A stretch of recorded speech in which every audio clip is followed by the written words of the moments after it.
गौरवशाली नाम से आप परिचित होंगे। सरिता देओल, कल्पना चावला, सुनीता विलियम्स, अलका खुराना, ये सबको तो आप जानते ही हैं। पर्वतारोहण के क्षेत्र में पहले केवल पुरुष हुआ करते थे, लेकिन अब नारी बड़े सहज ढंग से उस चुनौती को स्वीकार कर रही है। प्रशासनिक क्षेत्र में तो शुरुआत में अन्ना जाधव, किरण मेरी शुरुआत की, उसके पश्चात अब तो देश के कितने ही जिलों में और प्रदेशों में कलेक्टर और एडिशनल कलेक्टर के पद को सुशोभित कर रही है। वो उनकी कोई कमी नहीं है। विभिन्न भागों में आप देख लीजिए। और भारतवर्ष में भी है। आइए सारी दुनिया की बात करें तो भारतवर्ष में जिन नारी गौरव, जो हमारे नारी गौरव हैं, उनको थोड़ा याद कर ले और अपने आप को ऊर्जान्वित महसूस करें। दीदी लोगों से विशेष रूप से कह लें कौन कौन है वो लोग। सबसे पहले मैं नाम लेना चाहूंगी, उनकी छोटे से पोस्ट की बात है। राजनीतिक क्षेत्र में बासम्मा करके एक महिला का नाम है। ये साउथ के मैसूर क्षेत्र की बात। जब उन्हें पंचायत अध्यक्ष का चुनाव लड़ने के लिए जब उम्मीदवार के रूप में उसने फॉर्म भरा, तो उस क्षेत्र का जो एक मुखिया था, जिसका एकाधिकार था उस पोस्ट पर, वो बहुत आग बबूला हुआ। उसने टिप्पणी की, महिलाओं के बस की बात नहीं राजकाज चलाना, वो तो अपना चूल्हा चौका संभाले और बच्चों की देखभाल करे, देखते हैं क्या होता है। और बासम्मा ज्यादा अच्छा है कि वो अपना नाम वापस ले ले, मुझे निर्विरोध चुनाव लड़ने दे। जब वो सुनी तो उसने उस चैलेंज को स्वीकार किया। मैसूर के क्षेत्रों में पंचायत का चुनाव हुआ, भारी बहुमत से बासम्मा जीती। क्यों? उसने इस बात को चुनाव का आधार बनाया कि पुरुषों को सहयोग करना है, देश की सेवा करनी है। और जो मुखिया थे उन्होंने इस बात को आधार बनाया था कि महिलाएं कमजोर होती हैं, निरर्थक हैं, निरुपयोगी हैं, ये कुछ नहीं कर सकती, इनको कुछ नहीं आता। बासम्मा जीती, जीत तो गई। जीतने के पश्चात उनका सहयोग भी लेना चाहती थी। उनकी शिष्टता, सज्जनता और उनके मन की जो करुणा थी, उन्होंने उसको प्रेरित किया इस बात के लिए कि इस मुखिया के घर में गई, हाथ जोड़ी, प्रणाम किया, बोले दादा एक चीज मांगने आई हूँ। अब बेटी के लिए क्या दे हो सकता है?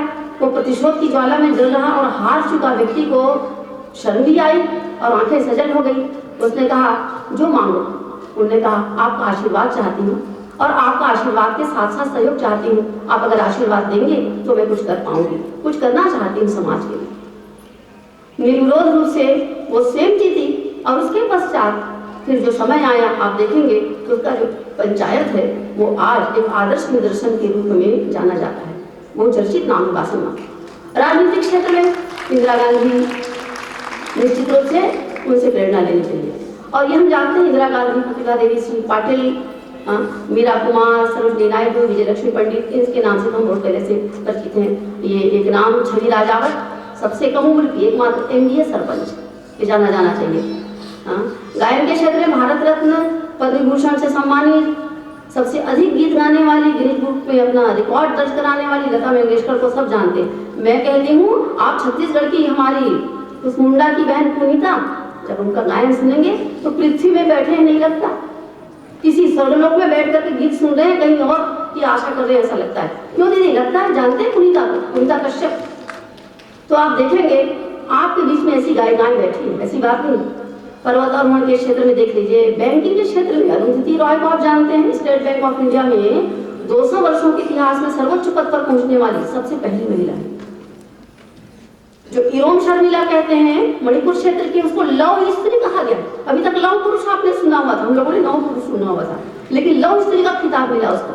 खेल के क्षेत्र में साइना नेहवाल पद्मश्री, अर्जुन पुरस्कार, राजीव गांधी खेल पुरस्कार, ओलंपिक प्रतियोगिता में कांस्य पदक जीता। पीटी उषा को तो सब जानते हैं, पुरानी हो गई है, धाविका बहन। लेखन के क्षेत्र में अरुंधति रॉय, समाज सेवा के क्षेत्र में भी अग्रणी मानी जाती है।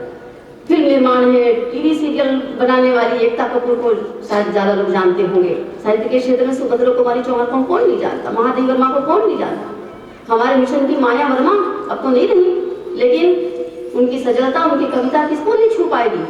इसी क्रम में हेले किस्टो का नाम आता है और ढेर सारी बहनें हैं जो साहित्य के क्षेत्र में अग्रणी हैं। सामाजिक क्षेत्र में रमाबाई, मीराबेन, सेवा के क्षेत्र में सिस्टर निवेदिता, माता कस्तूरबा, जिनको हम बहुत सम्मान से याद करते हैं, अविंदिकाबाई गोखले, प्रभा देवी, मदर तेरेसा, मेघा पाटकर, और उससे भी जुड़ी हुई शमशाद बेगम का नाम जानते हैं, दुर्ग जिले की शमशाद बेगम। ऐसी जबरदस्त महिला 35,000 महिलाओं का नेतृत्व करने वाली है, तमाम सारे रचनात्मक काम करती है। महिला कमांडो, गांव गांव में आप जाइए रात 10 बजे के बाद निकलिए तो 6-7 फीट लंबा लठ लेकर के महिलाएं आपको चौक चौक में, चौराहे में देखने को मिलेंगी। क्या करती हो? सुरक्षा करती हैं समाज की। क्या मजा, एक पुरुष दारू पी के उधर घूमता हुआ नजर आए, सब दिल्ली की तरफ दुबक करके अंदर रहते हैं, क्योंकि जो जोरदार पिटाई होती है उनकी, तो पुरुष नहीं कर सकते वो काम होकर दिखा। ऐसे महिला कमांडो का निर्माण शमशाद बेगम की प्रेरणा से हुआ। बताते हैं सर, आए दिन हर जिले में उनका कलेक्टर के साथ मीटिंग होती है और तमाम रचनात्मक काम को करने में आगे है। बहुत सारे राज्य सरकार की ओर से उनको पुरस्कार मिला है, केंद्र सरकार की ओर से पुरस्कार मिला। चेन्नई जाने वाली है फुलबासन यादव, राजनांदगांव जिले की, जानना चाहिए। ये सामान्य वर्ग की महिलाएं, बड़े पर्दे पर तो सबको सब जानते हैं, लेकिन छोटे वर्ग को भी जानना चाहिए। फुलबासन यादव, मैं जब डोंगरगांव में पोस्टिंग में रही थी तो चीफ गेस्ट के रूप में उनको एनुअल फंक्शन में बुलाया था। क्या बोलती है, दिल खुश हो जाता है। बिना पढ़ी लिखी है, कहती है छोटे रहे हो तो भेड़ बकरी चरावत रही, बकरी मला चरावा, अब धीरे धीरे बिना पढ़े लिखे मला चरावा तब सब बन गए। स्वयं सहायता बचत समूह का निर्माण करना और नशा मुक्ति के ऊपर काम, स्त्री शिक्षा के ऊपर काम, स्वच्छता सफाई के ऊपर काम, कितने उनके गुण गाए हैं। नेतृत्व की आवश्यकता, उन्होंने नेतृत्व दिया। दुर्ग में शैल बहन जी, जिन बच्चों के कोई अभिभावक नहीं है, ऐसी रहते हैं, 30 बच्चों को लेकर के वो अनाथ आश्रम चला रही है। उस आश्रम में दानदाताओं से पैसा लेकर के, उनसे सहयोग लेकर के उनकी पूरी परवरिश और शिक्षा दीक्षा का काम करती है। ये फुलबासन यादव, ये शमशाद बेगम, ये शैल बहन जी और तमाम जिनके नाम आए वो आपके भीतर बैठी हैं यहाँ, ये बाहर नहीं, आप पे बैठी हैं। आप महसूस करते हैं बैठी हैं? बताइए। पाकिस्तान की नेशनल शांति पुरस्कार से सम्मानित पढ़े लिखे लोग जानते हैं, मलाला यूसुफजई, जाना माना नाम है। लड़कियों और महिलाओं के लिए उन्होंने शिक्षा के क्षेत्र में समाज सेविका की भूमिका निभाई, अंतर्राष्ट्रीय स्तर पर काम करती है। आज महिला बॉक्सर मैरी कॉम 5 बार मुक्केबाजी में विजयश्री हासिल की। पहले लगता था कि तीरंदाजी, मुक्केबाजी, भारोत्तोलन ये सब पुरुषों का एकाधिकार वाला था, लेकिन अब नहीं रहा। अब कहीं पुरुषों का शायद ही कोई क्षेत्र होगा जिसमें उनका एकाधिकार है। पीवी सिंधु को तो सब जानते हैं, बचा आध्यात्म का क्षेत्र। पुराने नामों को जानते हैं, गार्गी, मैत्री, यपाला, घोषा, विश्वारा, यमी, शची, सावित्री, भारती, इला। ठीक है, बहुत गौरवशाली नाम है।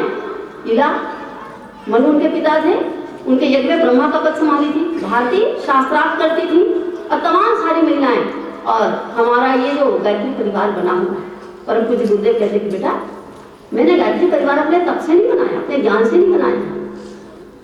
इस मिशन को बनाने में वंदनीय माता जी का स्नेह और उनकी संवेदना जुड़ी हुई है। और हम जहाँ बैठे इस लायक हम बने हैं, वो परम वंदनीय माता जी भगवती देवी शर्मा, उनका नाम अग्रणी है आज की स्थिति में। और श्रीमती शैलबाला पंड्या, आध्यात्म जगत की, उनको क्या कहा जाए, कितने गुण गाए जाए। उनका रक्त बीज कल यहाँ उनके साथ हम होंगे। कौन? डॉक्टर चिन्मय पंड्या, उनको जन्म देने वाली और उनको नवयुग के आगमन के लिए युवाओं के जागरण का केंद्र बनाने वाली। तो आध्यात्म के क्षेत्र में अग्रणी ये महिलाएं जो हैं, आध्यात्मिक शक्ति से संपन्न होने के लिए हम सबको पुकार रही हैं। हम सब उनके पद चिन्हों पर चले, उसके लिए हम सबको आह्वान किया गया है। रोजमर्रा के जीवन में भी आप देखेंगे तो बड़े बड़े नाम तो हैं, छोटे छोटे नाम भी आपको देखने के लिए पर्याप्त मिलेंगे, बहुत मिलेंगे आपको। हमारी बहनों में, बेटियों में ऐसे बहुत से लोग हैं जिनमें खेत में काम करने जाती है 12 बजे के पहले, उसके बाद कॉलेज जाती है, उसके पश्चात कंप्यूटर क्लास करने के लिए शाम को जाती है। मैं जानती हूँ आपके बीच में भी होंगे। संडे को बाल संस्कार पढ़ाने जाती है, योगाचार्य की भूमिका निभाती है। अनेक गृह निर्माण योजना के मंच में अल्प शिक्षा है उनकी, लेकिन फर्राटेदार प्रखरता युक्त जब वो कर्मकांड के मंत्र बोलती हैं तो जो बाहर के लोग होते हैं वो दांते पर उंगली दबाने लगते हैं। क्यों दीदी? सही बात है, आप उनमें से एक हैं। यज्ञ का संचालन करना, संस्कार कराना और भारतीय संस्कृति की पुरोधा बन करके झंडा को आगे लेकर के चलने लगे। बड़े बड़े सभा सम्मेलन का संचालन करना, उद्बोधन करना, ये सब में आगे आ रही है। अश्वमेध यज्ञ का संचालन महिलाओं ने किया था। परम पूज्य गुरुदेव को इस लायक बनाया। ये जिम्मेदारी जब उनको मिली तो उन्होंने ब्रह्मवादिनी का पद संभाला था। हमारी जो बहनें बैठी हैं और जो यहाँ नहीं भी आई होंगी, आज छत्तीसगढ़ में बात पर आपको स्पष्ट रूप से देखने को मिलेगा कि जितने रचनात्मक काम होते हैं, शिविरों का संचालन होता है, स्कूल कॉलेज में जो बोधन दिए जाते हैं उसमें उनका स्थान। फिर एक जबरदस्त काम, परिव्राजक का काम किया जाता था पहले पुरुषों के द्वारा। आज निर्माण योजना की ओर से परिव्राजक का प्रशिक्षण महिलाएं भी लेती हैं और अनेक महीने, जो हो सकता है आपके बीच में बैठी हो, शक्तिपीठों में परिव्राजक के रूप में अविवाहित रह करके लोक सेवा के क्षेत्र में सराहनीय वंदनीय काम कर रहे हैं। अनेक शक्तिपीठ आपको मिलेंगे जहाँ बहनों का योगदान वहां पर इस रूप में भी है, परिव्राजक के रूप में। अनेक बहनों का संगठन अपने शक्तिपीठ का सफलतापूर्वक संचालन कर रही है, चाहे भारतीय संस्कृति ज्ञान परीक्षा हो, चाहे वो रचनात्मक कार्य हो, चाहे मंदिर की व्यवस्था हो, उनका निर्देशन भी, प्रशिक्षण भी, सारी व्यवस्था बना रही है। अभी हमारी बहन जो संचालन की अभी, आप अंबिकापुर के शक्तिपीठ को, उनकी बहनों के संगठन को आप देखिए तो आप बाग हो जाएंगे निश्चित रूप से। इस प्रकार से कहने का मतलब ये है कि सब जगह नारियां अग्रणी है। एक चीज छूटती, कुरीतियां, कुरीतियों को निर्मूल के दृष्टिकोण से दिखाई दे रहा है। महिलाएं, महिला कमांडो का तो नाम मैंने लिया, गांव की सुरक्षा करती हैं। आप समाचार पत्रों में देखेंगे लड़कियां किस तरह से साहस का परिचय दे रही हैं। कई लड़कियों ने समाचार पत्र में पढ़ने को आता है कि दहेज के लोभी लोगों को रिश्ते से इनकार कर दिया। मैं भिलाई की बात बताती हूँ, आपस की बात, हमारे अड़ोस पड़ोस की बात। ब्राह्मण परिवार की बिटिया है वो, 5 लाख दहेज मांगा गया। लड़का क्या करता है साहब, ये लड़का कुछ करता नहीं है, भविष्य में कुछ करेगा। अच्छा, भविष्य में कुछ करेगा। लड़की ने कहा ये इनके घर में नहीं जाती, ये ब्राह्मण है, ये भिखमंगे हैं, ये 5 लाख रुपए मांगने वाले, लड़का कुछ करता नहीं है और आज भी वो कुंवारी और अपना काम शुरू करती है। शराब पी करके मंडप में जो दूल्हा रहता है उसको भगाने का काम लड़कियों ने किया है कि मुझे इसके घर नहीं जाना है। ऐसा कई वाकया हुआ है। विधवा पुनर्विवाह होने जा रहे हैं, विधवाओं को भी सम्मान मिलने लगा है। और सबसे बड़ी बात, महाकाल की ओर से प्रेरित होकर सरकार की ओर से, सरकार में अनेक ऐसी योजनाएं हैं महिला कल्याण से संबंधित, बालिका कल्याण से संबंधित, कि अब तो सतयुग आगे लगता है इसको देख करके। संविधान में कानूनी अधिकार की व्यवस्था की गई, बाल विवाह निरोधक अधिनियम, भ्रूण हत्या दंडनीय अपराध, लैंगिक शोषण के विरुद्ध, घरेलू हिंसा के विरुद्ध, इन सब के विरुद्ध नियम बने हुए हैं। तो महिला को हमारे भारत में भी पिता की संपत्ति बराबर का अधिकार है। बेटे और बेटियां दोनों को समान माना गया है। मुस्लिम महिलाओं में 3 तलाक का नियम अब नहीं रहा, 3 तलाक समाप्त हो चुका है। बालिकाओं की शिक्षा अब अनिवार्य मानी जाने लगी है।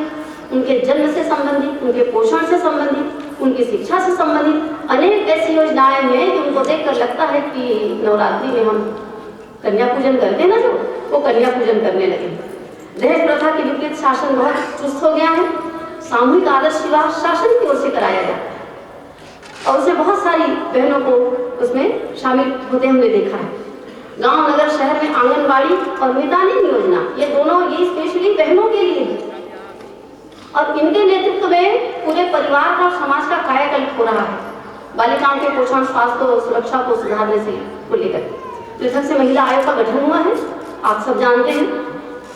महिला बाल विकास मंत्रालय में उसकी व्यवस्था है। अब महिलाओं के संबंध में, बालिकाओं के संबंध में बहुत सारे अधिकार, बहुत सारे नियम बने हैं, तो वो मुख इधर की तरह सब सहने के लिए बाध्य नहीं है। आप टीवी में देखें तो पत्रकारिता में भी आगे हो। प्रखरता पूर्वक महिला पत्रकार को आपने देखा होगा कि कैसे वो धड़ल्ले से अपनी बात को रखती है, समीक्षा करती है। ये पुरुषों से कम उपलब्धियां उसकी नहीं। आप दुर्ग में जाएंगे, डॉक्टर अनुजा झा ये जिला अस्पताल में है, जब आप उनसे मिलेंगे तो आपको लगेगा डॉक्टर नहीं, हमारी माँ है या बड़ी बहन है। उनकी करुणा, वो अपना करुणा वहाँ पर बहाती है जब वो मरीजों से अपनी बातें करती है। तो बहनों भाइयों, ये सारी घटनाएं नारी उत्कर्ष, नारी अभ्युदय के साथ इस बात का स्पष्ट संकेत दे रहा है कि सतयुग का आगमन हो चुका है, पदार्पण हो चुका है। महाकाल ने सतयुगी वातावरण के निर्माण के साथ अभिवर्धन के लिए प्रत्येक क्षेत्र में नारी को स्थापित करने की योजना पूरी बना ली है। लेकिन नारी जगत को हमें अभी नारी जगत हम क्या इस पर विश्वास करते हैं कि 21वीं सदी नारी सदी है? विश्वास करते हैं? ये तो सारी बातें इस बात का प्रमाण है कि नवयुग का आगमन हो रहा है और नारी का अभ्युदय भी हो रहा है। लेकिन हम आप जो बैठे हैं वो इस बात पर विश्वास करते हैं? ये जो वर्णन विश्लेषण था, ये वास्तव में अगर ईमानदारी पूर्वक देखा जाए तो कुल जनसंख्या के हिसाब से बेहद असंतोषजनक है। और महाकाल ने कसम खाई है, ईश्वर की इच्छा है कि नारी आगे आए और वो कमान संभाले। तो इसके लिए नारी जाति को हमें नारी जागरण आंदोलन का हिस्सा बनना होगा, हिस्सा बनकर के सक्रिय भूमिका निभानी पड़ेगी। अपना आलस्य प्रमाद छोड़ करके महाकाल के साथी सहचर बनने के लिए, उनका अंग अवयव बनने की जो इच्छा है सृष्टा की, उस सृष्टा की इच्छा पूर्ति के लिए हमें संकल्पित होना पड़ेगा। क्यों दीदी, होना पड़ेगा कि नहीं होना पड़ेगा? और हमारे भाइयों को, जो समझदार बहनें उनके घर परिवार में हैं, बहन के रूप में, बेटी के रूप में, पत्नी के रूप में, जो भी महिला है, उनको उस तरीके से पोषण दे करके पर्दे के पीछे से महाकाल के साथी सहचर इस रूप में बनने का और सिरमौर बनने का ये एक अवसर उनके हाथ में। तो जो बहुत हद तक अभी बाकी है उसे पूरा करना है। हमें विश्वास करना चाहिए कि परम पूज्य गुरुदेव वंदनीय माता जी की शक्ति हमारे साथ है। क्या करें, लंबी चौड़ी बात तो नहीं कर सकते क्योंकि समय ज्यादा हो गया है।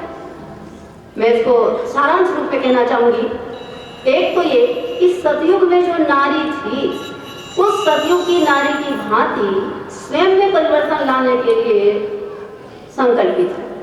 नंबर 1, ये पहला पायदान है हमारा, जो स्वयं में परिवर्तन लाने के लिए अपने आप में पवित्रता, सहजता, सरलता, सादगी, तप, त्याग, इन सबको अपनाएगा तो उस योगी बनेगा और तब उसको जिम्मेदारियां मिलेंगी। और दूसरी बात, नारी जाति की उत्कर्ष और समाज के नवनिर्माण के लिए हम बहनों को निर्माण योजना की जो निर्धारण है परम पूज्य गुरुदेव के अनुसार, उस तरीके से अपना समय दान देने के लिए हमें प्रस्तुत होना पड़ेगा। अपने घर परिवार की तरह ही हमें युग निर्माण योजना के कार्य को, नारियों को ही आगे बढ़ाने की बात ले लीजिए, शिशुओं को ही सुरक्षा की बात ले लीजिए, तो ये हमें करना पड़ेगा। इसके लिए हमें आगे आना पड़ेगा। तो नई पीढ़ी की बहन बेटियों को जो अवसर मिलने वाला है, जिम्मेदारियां मिलने वाली, वो बहुत बड़ी। हमारे जो बुजुर्ग, हमारे जो